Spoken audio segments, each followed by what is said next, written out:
सिद्धांत एखादा मांडताना त्याचा मूलभूत जो ढाचा आहे त्याच्याकडे जरा बारकाईने पाहावं लागतं की ज्या भोवती संपूर्ण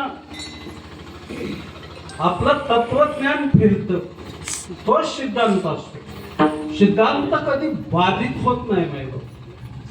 जसं आकाच्या भोवती चाक फिरतं, आग कधीच फिरत नाही, आग कधी फिरत नाही, चाक फिरतं त्याच्या भोवती. तसा सिद्धांताच्या भोवती ती सगळं तत्वज्ञान फिरत असतं. सिद्धांत एकच असत, अहम ब्रह्मास्मी, बस एकच.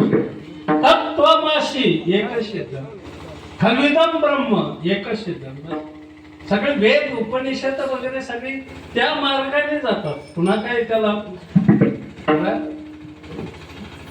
एखादा तरी उपनिषद कळावं माणसाला आयुष्यात, बाकी नाही काय करू.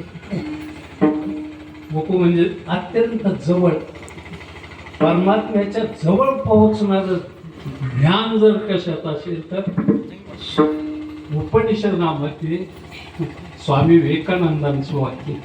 हो, एक हे ज्ञान त्याच्यामध्येच.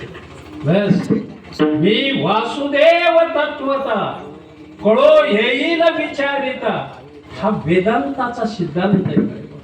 याच्यापेक्षा दुसरा काय असतो? वेद सांगतात काय करावं लागतं. ते ज्ञान जर आपल्याला गरजेचं असेल, नामदेवराय म्हणतात संतांना शरण जा. इतका सोपा शब्द वापरला माहिती. ओळंगोणी, ओळंगणं महत्वाचं असतं माहिती. ओळंगणं हा मराठीत शब्द, अर्थ ओळखणं.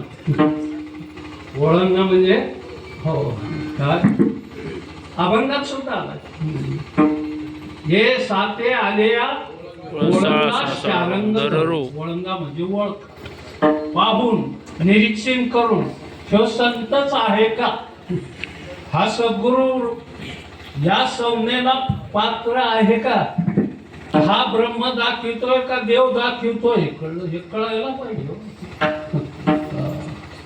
भोलथापेला बळी पडत जाऊ नका.